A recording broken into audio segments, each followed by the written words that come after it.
Hello, in this video we're going to be talking about surrender, but about a very specific question.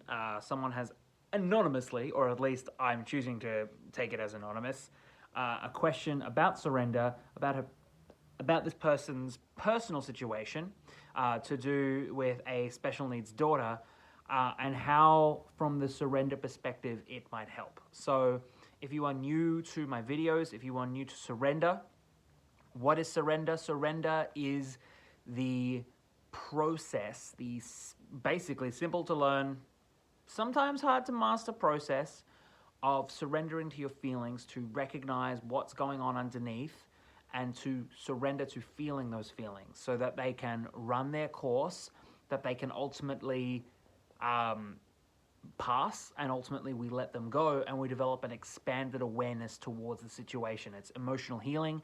It's creating what you want through emotional healing. Now, will you create everything that you want?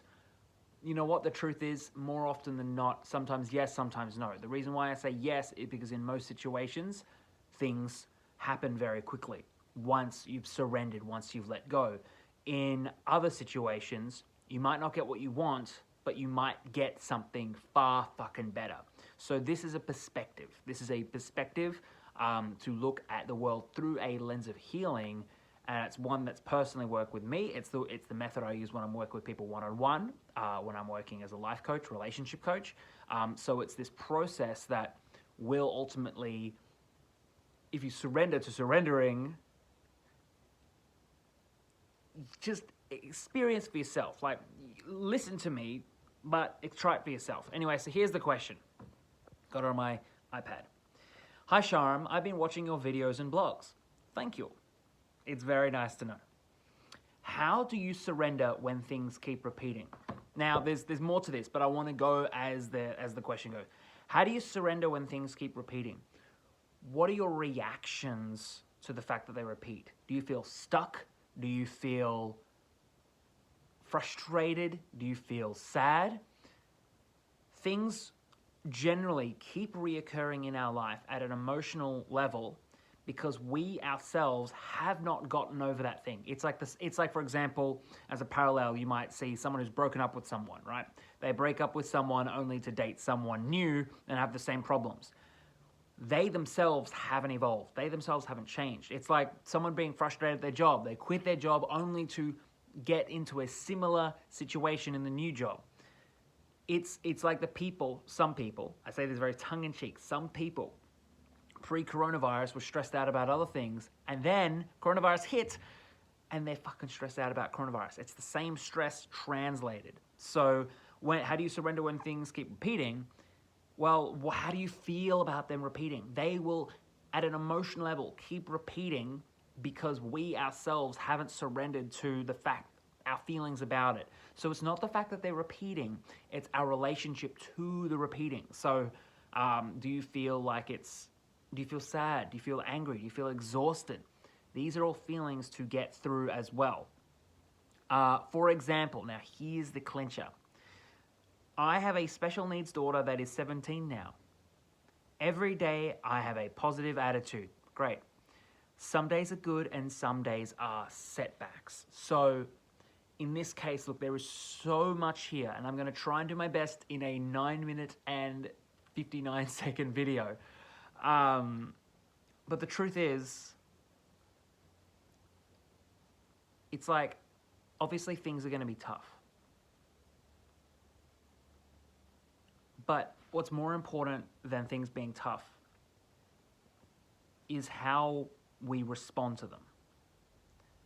So you know that going from a method of surrender and then therefore letting go is something that will help you. I'm looking down. That's why I'm looking down. I'm looking at the message. Some days are good and some days are setbacks. How do you feel towards those setbacks? The same thing. Do you feel frustrated? Do you feel sad? Do you feel like you're in a, Groundhog Day? You know that movie, Groundhog Day, where every day Bill Murray wakes up and it's the same thing? What's your relationship towards the setbacks? Also, how do you feel towards the good? Can you surrender to feeling that good feeling? Because it's two things. When we surrender to the good, when we surrender to those good feelings, we develop we can actually let go of our attachment towards those good things. So sometimes it's like we repeat things, it's like we're a junkie for the good, right? So once we have an expanded awareness towards what makes us feel good, suddenly it won't be this big high, which allows us to move on to the next thing. It'll be a part of you, it's integrated. On the other hand, when we have setbacks, like for example, you might have a good day when dealing with your daughter, and then the next day suddenly something happens and it triggers her in some way. I'm not quite sure in what way she's special needs, so I can't talk about that specifically. But how do you feel towards that? Are you frustrated? Are you sad? Are you exhausted? Do you feel alone? These are all the feelings to surrender. These are all the feelings to surrender to. Upon surrendering to these feelings, you will ultimately, now here's the next thing I want to share. Feel lighter, happier, healthier, because you will let that go. You'll have what is called a concluding statement. So you'll be like, oh, I feel alone, not because of this situation. When you truly have let it go, when you've truly surrendered, you get to a point where you will realize, like the glasses were on top of your head, kabam! That it's like, oh, maybe I just felt alone because I'm not fucking talking to my friends. Or it'll be so obvious. It'll be like, I'm not asking for enough help from my friends and family.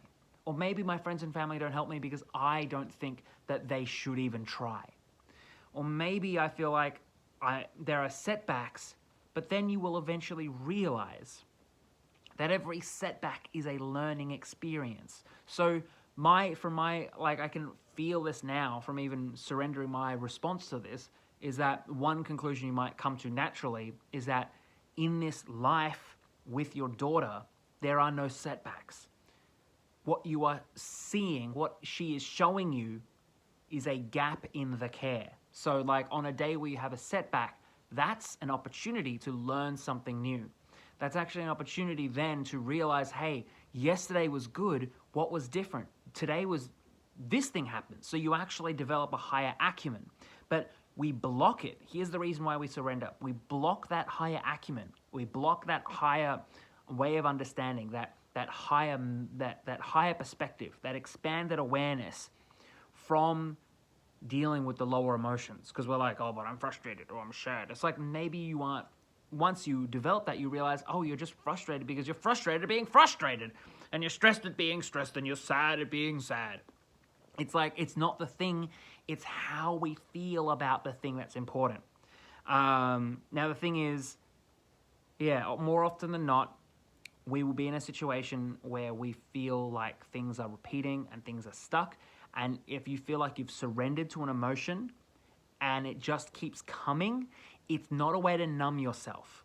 It is a way to fucking feel what's going on inside. So that means that if there is years of you suppressing anger, emotion, sadness, that setback feeling, that frustration, if there are years of that, that has to come up. Now, will it take years? No, but it will keep coming up and keep coming up and keep coming up and keep coming up until it is all gone. It's like reading every page of a book. You can't read all the pages at once, but you will get through the book.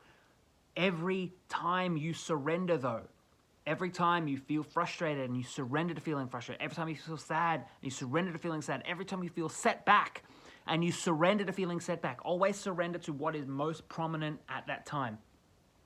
Each surrender is a healing moment because you are saying, I don't have to hide from this feeling.